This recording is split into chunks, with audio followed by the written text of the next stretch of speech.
है आपका स्वागत है। मैं विवेक बिंद्रा, मोटिवेशनल स्पीकर। आज एक ऐसे इंसान की बात करूंगा, हो सकता है आपकी आत्मा कांप जाए। एक बात कहूं, वीडियो पूरा देखिएगा अगर हिम्मत है आप में तो, और कोशिश करिएगा कि अंत में रोए भी ना आप। इनका नाम है छत्रपति संभाजी महाराज। आपने छत्रपति शिवाजी महाराज का वीडियो देखा था। यह उनके ज्येष्ठ पुत्र 1657 में इनका जन्म हुआ। बचपन से आखिरी तक केवल संघर्ष।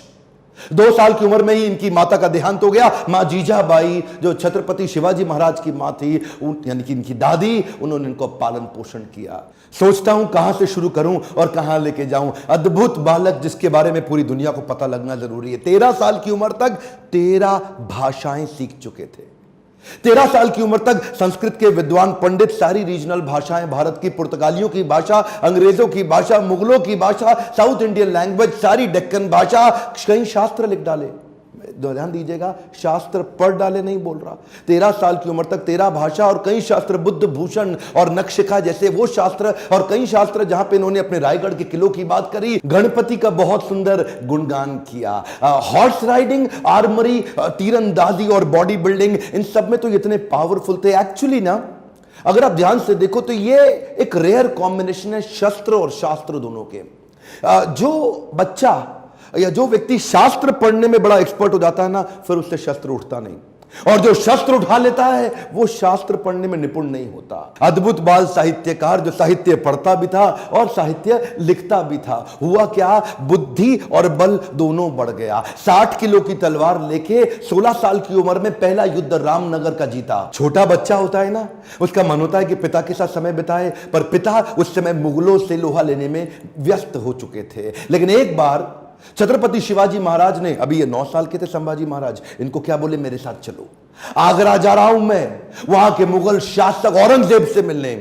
और घोड़े में बिठा के 1250 किलोमीटर, ध्यान दीजिएगा, घोड़े में 1250 किलोमीटर 9 साल का बच्चा पिता के साथ पीछे बैठ करके पहुंच गया आगरा। आगरा में क्या हुआ ये देख के हैरान हो गया। छोटा सा बच्चा, वहां मुगल सल्तनत के राजा उस समय जापना, क्या किया, इनकी पहले तो बेइज्जती करी, उसके बाद इनको कारागृह में बंदी बना लिया। ये बच्चा घबराता नहीं था, ये करेज इतना था कि वहीं बैठ के सोचने लगा, कैसे निकलूं, कैसे पिता को निकालूं, कैसे निकलूं। पहले तो पिता को बाहर निकाला, कुछ दिनों के बाद खुद भी वहां से गायब हो गया, रायगढ़ पहुंच गया। 10 साल की उम्र में इसको महाराज ऑफ आमेर के पास भेज दिया गया कि कैसे पॉलिटिकल अलायंसेस को और समझ सकें। यही 2 इंसिडेंट इसके लिए बहुत हो गए थे कि कैसे ये समझे, और उसके बाद तैयारी करने लगा। हर सफल शासक के पास कोई ना कोई बुद्धिमान सलाहकार जरूर रहता है। चंद्रगुप्त मौर्य के पास चाणक्य पंडित थे, जिन्होंने धनानंद के सारे साम्राज्य को उखाड़ा था।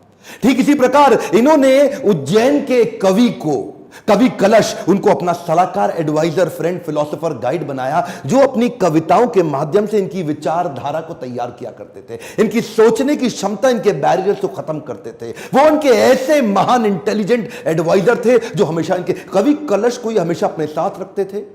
पिता भी युद्ध लड़ने में बिजी थे, इन्होंने 19 साल की उम्र से पिता के पीछे से अपने रायगढ़ के किले को संभालना शुरू कर दिया। 23 साल की उम्र में 1681 में पिता छत्रपति शिवाजी महाराज, वीर मराठा, उनका देहांत हुआ। इन्होंने 1 मिनट समय नहीं देर गवाया, तुरंत तैयारी करी।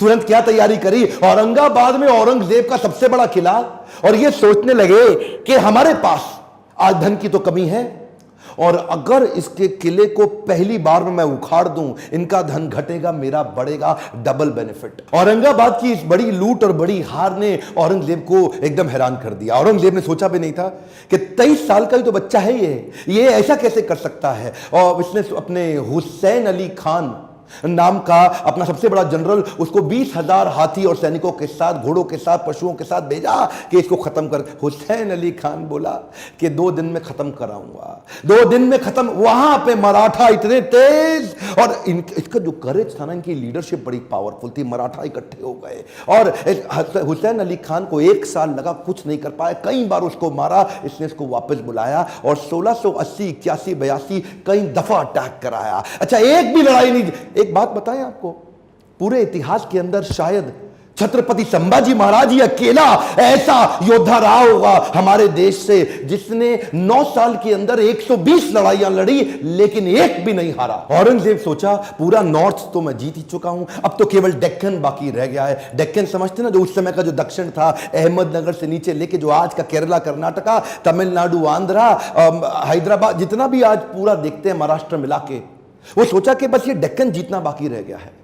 तो वो महाराष्ट्र की तरफ जब बढ़ने लगा तो वहीं औरंगजेब ने एक ट्रीटी साइन करने की कोशिश करी, एक कॉन्ट्रैक्ट साइन करने की कोशिश किया पुर्तगालियों के साथ गोवा में, ताकि समुद्री रास्ते से उनको एक और सपोर्ट मिले, उनके arms and ammunition middle east से आ सके। औरंगजेब बहुत तेज था, बोला सोचा नॉर्थ से भी सपोर्ट लूंगा, पोर्चुगीज लोगों को साथ रखूंगा, साउथ से और निकालूंगा, तीनों चारों दिशाओं से खदेड़ के खत्म कर दूंगा, ये तो छोटा सा बच्चा है। इन्होंने जैसे ही पता चला संभाजी महाराज को, सबसे पहले ये गोवा में घुस गए। गोवा में जाकर के इन्होंने पोर्चुगीज को तो उखाड़ उखाड़ के बहुत फेंक फेंक के मारा और ये वापस आए। उसके बाद फिर लड़ने की तैयारी करी। मेरे हिसाब से छत्रपति संभाजी महाराज की सबसे बड़ी अचीवमेंट्स में एक अचीवमेंट तो यह रही कि उन्होंने 9 साल तक औरंगजेब को मराठाओं के बीच में घुमाता रहा। औरंगजेब एक्चुअली नॉर्थ छोड़ के यहां आ गया और मराठाओं के बीच में इतना घुमाया, 8 लाख की सेना, इनकी 20,000 की सेना। इन्होंने मराठाओं को इधर से मार उधर से मार, इतनी लड़ाइयां लड़ी, एक बार भी औरंगजेब जीत नहीं पाया। अच्छा हुआ ये क्योंकि इनको यहां बिजी रखा ना,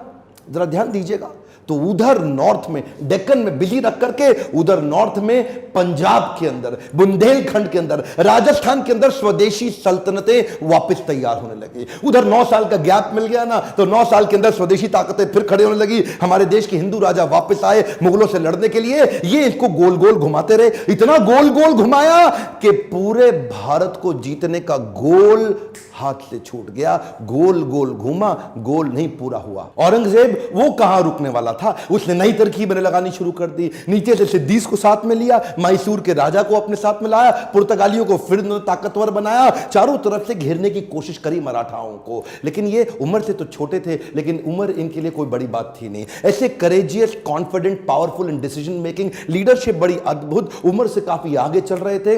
इनोवेशंस बिल्ड करने शुरू कर दिए। क्योंकि धन पैसा कम था तो उन्होंने क्या किया, अपने इलाके के सारे मोचियों को और दर्जियों को इकट्ठा किया। उनको बोला आओ पेड़ से ना रबड़ का कपड़ा बनाओ निकाल करके, और लकड़ी की छालों को निकाल के तीर बनाओ, रबड़ के कपड़े को उसके आगे लपेट दो, एक तरफ तेल लगाओ दूसरी तरफ बारूद लगाओ। रबड़ का कपड़ा जल्दी जलता नहीं है, और तेल जला करके तीर को छोड़ दो, जैसे ही जाके निशाने पर टकराएगा उसका जो गन पाउडर है, बारूद, वो विस्फोट करेगा, भयंकर तबाही मचाएगा। नए नए इनोवेशंस लेके आए। मैं बोल रहा हूं ना, बुद्धि से बहुत तेज थे। औरंगजेब को भी तो मानना पड़ेगा ना। हाँ, हारते थे, मार खाते थे, फिर खड़े हो जाते थे लड़ने को, हारते थे, मार खाते थे, फिर खड़े हो जाते थे, और अकेले नहीं लड़ते थे, लोगों को साथ में लेके मराठाओं को घेरने में। ये चिक्कादेव राय नाम का एक राजा था जो इनके साथ पूरी तरह मिल चुका था। इसने क्या किया, छत्रपति संभाजी महाराज ये सबको बोल दिए, एक ने भी अगर औरंगजेब के धर्म परिवर्तन के मिशन में मदद करी, उखाड़ के सारी नस्लें खत्म कर दूंगा, बर्बाद कर दूंगा।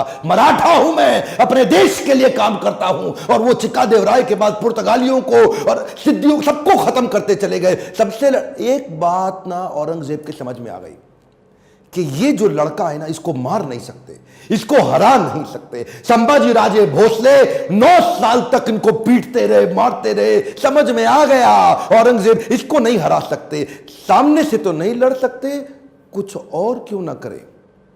और वहीं इनके जो साले साहब थे ना, जो इनकी पत्नी के भाई, संभाजी राजे भोसले की पत्नी के भाई, वो उनको इन्होंने वेतनदारी देने से मना किया, इसकी खबर लग गई। तो वही 1689 का समय, गनोजी शिर्के ने इनको ये एक ना किसी गुप्त मीटिंग के लिए अपने पार्टनर जो उनके कवि कलश, उनके साथ कहीं गए थे संगमेश्वर में।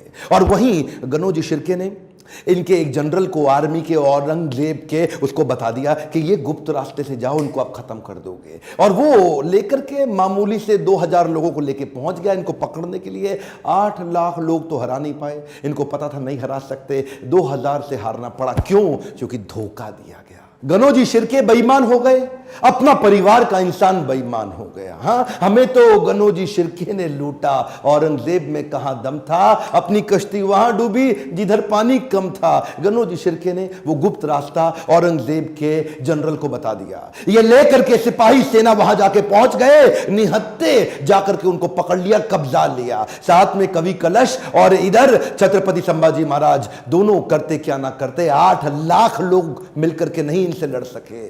चोरी से इनको जाके पकड़ लिया। औरंगजेब अंदर तक खुन्नस खाया हुआ था संभाजी महाराज से। कवि कलश संभाजी महाराज को लेके ऊंट से उल्टा टांग दिया, उल्टा टांग के पूरे शहर में घुमाया, बहुत मारा पीटा, लोगों को बोला इन पे मूत्र त्यागो, इनको मारो, पत्थर फेंको। उसके बाद बुला के बोला 3 प्रश्न, मराठा किंगडम मेरे हवाले कर दो, ट्रिब्यूटरी प्रिंस बना दूंगा, जो सोना गहना छुपाया चोरी किया है मुझको वापस कर दो, और किसने तुम्हारी मदद करी उसका नाम बताओ, तीसरा अपना धर्म परिवर्तन कर लो। ये 3 काम कर लो, आज ही जीवित बचोगे और मेरे साथ रहोगे, ताकतवर बना दूंगा तुमको। संभाजी महाराज और कवि कलश की आंखों में इतना सा भी डर नहीं था। उसको बोले कि मैं मराठाओं की जमीन तुम्हारे नाम नहीं करूंगा, अपने धर्म का बलिदान नहीं करूंगा, 1000 बार मारो, अगली बार फिर जन्म लूंगा, अपने ही धर्म में लूंगा। रुका नहीं औरंगजेब। इन दोनों ने अन्न जल का त्याग कर दिया और शरीर को लेकर सुन्न हो गए।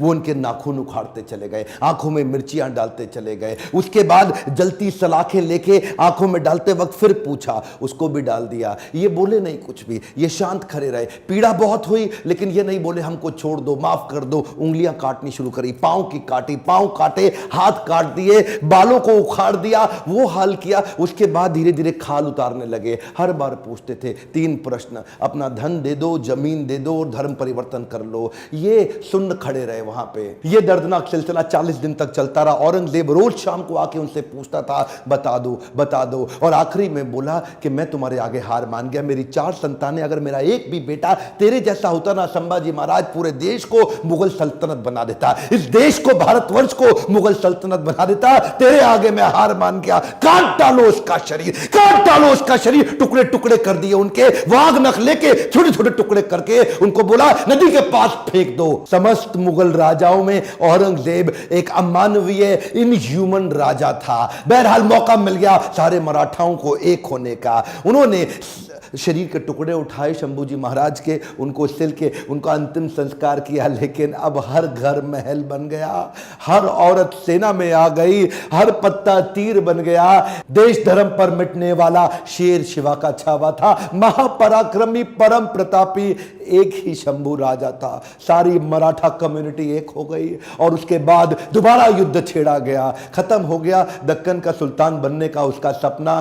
कुछ ही साल के अंदर वहीं दक्कन की भूमि में मारा गया, वहीं खत्म हो गया। औरंगजेब देश को नहीं जीत पाया। गर्व है मुझे कि मैंने जन्म लिया ऐसे देश में जहां वीर मराठा संभाजी महाराज का जन्म हुआ, पर दुख है मुझे कि देश आज ऐसे वीरों को भूलता चला जा रहा है। आज मेरी, आपकी, हर मराठा की और पूरे देश की जिम्मेदारी है कि इनकी कहानी पूरे देश को पता लगनी चाहिए। इस वीडियो को आग की तरह पूरे देश में फैला दो, बंद मत कर देना। इस वीडियो को शेयर किए बिना लाइक करिए। अगर आपको थोड़ा भी अच्छा लगा कमेंट में मेरे को फीडबैक दीजिए, और किसका वीडियो आप देखना चाहते हैं। मेरे साथ जुड़े रहने के लिए चैनल को सब्सक्राइब करके हर बार इस तरह के वीडियो देखने के लिए दिल से आप सब